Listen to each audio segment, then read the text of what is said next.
King Charles and Queen Camilla's faces drop after gamble disappoints in royal first. King Charles III and Queen Camilla's hopes were dashed on the opening day of Royal Ascot as their horse Reaching High finished a disappointing 9th in the Ascot Stakes. The royal couple watched from the racecourse as their sole runner on day 1 failed to deliver the £57,000 first-place prize. Reaching High holds particular significance as the first horse owned by a reigning British monarch to be trained in Ireland. The Willie Mullins-trained runner was bred by the late Queen Elizabeth II from Estimate, her 2013 Ascot Gold Cup winner. Reaching High had shown promise earlier this season, narrowly losing in a photo finish to not just any eagle at Leopardstown.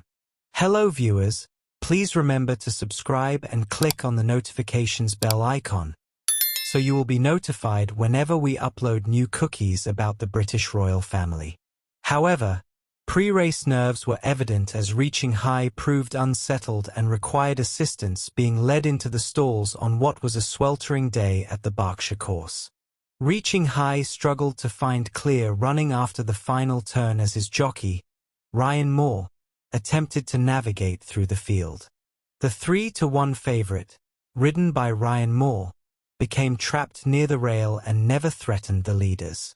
Ascending claimed victory at 20-1 odds, winning by a head from Nürburgring, with Comfort Zone third. Their disappointment contrasts sharply with their triumph in 2023, when Desert Hero won the King George V Stakes, marking their first Royal Ascot victory as monarchs. Charles and Camilla inherited the late Queen Elizabeth II's extensive stable of thoroughbreds following her death. The late Queen was a passionate owner and breeder who achieved more than 20 Royal Ascot winners during her 70-year reign. King Charles's goddaughter quietly deletes video criticizing Meghan Markle. The monarch's goddaughter has deleted a video of her podcast guest criticizing Meghan Markle. King Charles' goddaughter has deleted a video from her website that showed the monarch's daughter-in-law Meghan Markle being criticized by a Hollywood actress. India Hicks, goddaughter to Charles III, invited Hollywood actress Brooke Shields onto her podcast to talk about a number of different topics. On the podcast, Shields recalled a number of her stories, including a time when she interrupted Meghan, a former royal, at the International Women's Day event in Austin, Texas, in March 2024. Shields told Hicks, who was also a bridesmaid at Charles and Diana's wedding, that she interrupted the panel discussion with Meghan and Katie Couric to lighten the mood. The actress said this is because Meghan, 43, had been retelling the story about writing to Procter & Gamble aged 11 to challenge a dish soap advertisement about mothers, with the Duchess successfully campaigning for the company to change the wording. Shields said, Meghan, kept saying she was 11. She wrote to the company, they changed the text, they changed the commercial. I go, excuse me, I'm so sorry. I've got to interrupt you there for 1 minute. I said, well, when I was 11, I was playing a prostitute. The comment was a reference to Shields' role in the 1978 film Pretty Baby. Shields told Hicks, whose mother Lady Pamela Mountbatten served as a lady-in-waiting to Queen Elizabeth II, that she interrupted the Duchess because the mood of the event was getting too serious. Shields said, it was just too precious. And I was like, they're, the audience, not going to want to sit here for 45 minutes and listen to anybody be precious or serious. The video of Shields, 60, recalling the story to Hicks on the podcast was shared on Hicks' website, resulting in a lot of criticism. It has now been removed. One person wrote on X, Shields, is clearly jealous of Meghan. Another said, she's obviously hostile to Meghan and couldn't hold it in. King Charles and secular Prince William planning new reformation that will reshape the monarchy. The monarch has been the head of Church of England ever since the Reformation of the 16th century, when Henry VIII cut ties with the Pope in Rome. This aligned England with the Protestant movement that was sweeping northern Europe, although Henry's main motivation was to divorce Catherine of Aragon so he could marry Anne Boleyn. King Charles issues impromptu health update during Maundy Thursday service. The king quipped, "It's all smoke and mirrors," as a well-wisher told him he looked in good health, as he and the Queen were in good spirits attended the Maundy Thursday service at Durham Cathedral.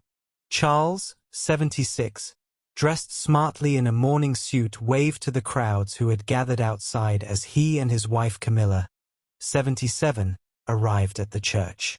It comes after His Majesty missed last year's ceremony while he was receiving treatment for cancer.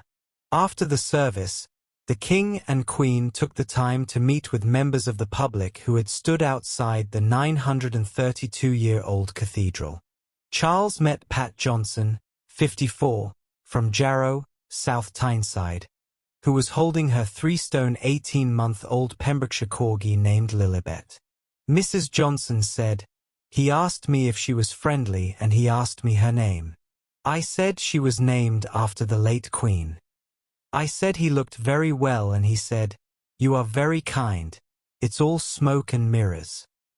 The Royal Maundy ceremony is a major fixture on the royal calendar, where the monarch, who is the head of the Church of England, presents specially minted coins to people recognized for their community service. Ahead of the outing, the king released a moving Easter message, in which he hailed love as an important virtue across religions and one that the world still needs. King Charles announces first public engagement hours after palace health update. Earlier today, it was revealed that the king would be returning to work this week following his brief hospital admission. Buckingham Palace has announced the king's first public engagement since his brief hospital admission last week. On Thursday, he was admitted to the London clinic for observations after experiencing temporary side effects from his cancer treatment. He was forced to postpone a trip to Birmingham on Friday. On Thursday, the king will celebrate the 80th anniversary of the Mission Aviation Fellowship, MAF, the humanitarian air operator, which flies to 14,000 remote destinations offering support to isolated communities. Since their marriage 20 years ago and arguably during the 3 decades prior to that historic event, Queen Camilla has proved to be a grounding influence on King Charles, supporting him both privately and publicly as he carries out his royal duties. Never has that support been more crucial than over the past few years, an unprecedented period in royal history that has seen the House of Windsor rocked by one major blow after another. From the death of Queen Elizabeth II on the 8th of September, 2022, followed by the release of Prince Harry's damning memoir, Spare, just months later, to King Charles and Princess Catherine's devastating cancer diagnoses early last year, Queen Camilla has been an unwavering source of strength and quiet calm. Thanks for watching. Please don't forget to like this video and drop comments. And most importantly, don't forget to subscribe and hit the notification bell so you don't miss anything.